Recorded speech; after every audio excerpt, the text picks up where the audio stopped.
Benita i futet në krevat Tonit në mëngjes, duke e përqafuar ngrohtësisht dhe duke e puthur me dashuri. Si duket, Benita ndihet shumë e afërt dhe e lidhur emocionalisht me Tonin, dhe momenti duket se e bën të ndihet e lumtur dhe e kënaqur. Ajo qëndron afër tij, duke folur me një zë të butë dhe duke qeshur, ndërsa Toni e shikon me admirim dhe e përqafon edhe ai, duke treguar se edhe ai ndihet mirë pranë saj. Gjatë këtyre momenteve, duket qartë se ka një afërsi dhe intimitet të veçantë mes tyre.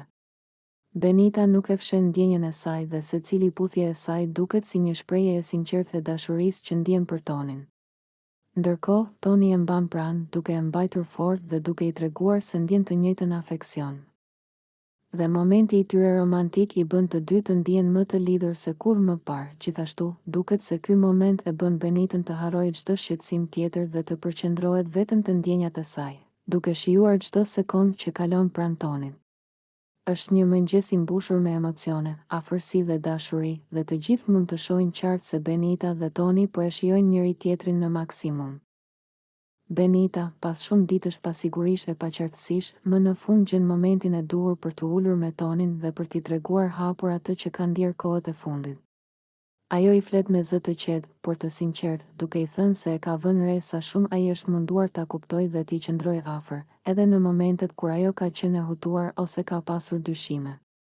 Toni e dëgjon me vëmendje dhe e shikon me një buzëqeshje të butë, sikur po e priste këtë moment prej kohësh. Benita vazhdon duke i thënë se pëlqimi i saj për të ka ardhur natyrshëm, hap pas hapi, dhe se ajo nuk e kishte menduar që do t'i ndodhte brenda shtëpisë. Toni ndihet i surprizuar në mënyrën më pozitive të mundshme. Dhe reagimi i tij e bën Benitën të ndihet edhe më e lirshme për të folur. Pas kësaj bisede të sinqertë, atmosfera mes tyre zbutet dhe bëhet më e ngrohtë. Ata afrohen më shumë, e përqafojnë njëri tjetrin në një mënyrë të thjeshtë dhe të qetë, pa teprime, vetëm si dy persona që po krijojnë një afrim të ri emocional. Disa banorë e vërejnë këtë moment dhe fillojnë të komentojnë mes tyre duke thënë se si duket Benita dhe Toni më në fund po gjejnë ritmin e tyre si një dyshe brenda shtëpisë, edhe pse gjithçka është ende e freskët dhe e brisht, të dy duken të kënaqur me këtë hap të ri.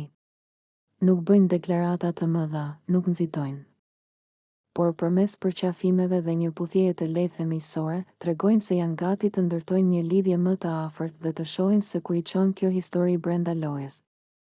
Toni shkon drejt Benitës me një energji shumë pozitive dhe të dy duken të relaksuar pas gjithë situatave të ditëve të fundit. Ai i afrohet me një buzëqeshje të madhe dhe e përqafon në mënyrë miqësore, duke u përpjekur t'i tregojë se ai e vlerëson shumë praninë e saj në shtëpi. Benita, e cila në fillim duke i pak e rezervuar ndaj tij, tani po shfaqet shumë më e çlirët dhe duket qartë se fillon ta pëlqejë shoqërinë e Tonit. Ata të dy qeshin, bëjnë humor dhe krijojnë një atmosferë të ngrohtë mes tyre, ndërsa banorët e tjerë i shikojnë me kuriozitet. Toni, në mënyrë shumë të natyrshme dhe pa e tepruar, i afrohet edhe më shumë Benitës dhe i jep një puthje të lehtë në faqe, duke e bërë Benitën të skuqet pak dhe të buzëqesh si për t'i treguar se gjesti i tij nuk e bezdisi. Duket se mes tyre po krijohet një afrimitet i ri, një raport i lehtë, i këndshëm dhe plot humor, dhe që të dy po e shijojnë shoqërinë e njëri tjetrit shumë më tepër se më parë. Banorët fillojnë të komentojnë me zë të ulët, duke thënë se si duket Toni dhe Benita po gjejnë një ritëm të ri së bashku brenda shtëpisë. Atmosfera mes tyre bëhet edhe më lozonjare, duke lënë përshtypjen se ky mund të jetë vetëm fillimi i një afrimi më të madh mes tyre në ditët në vijim.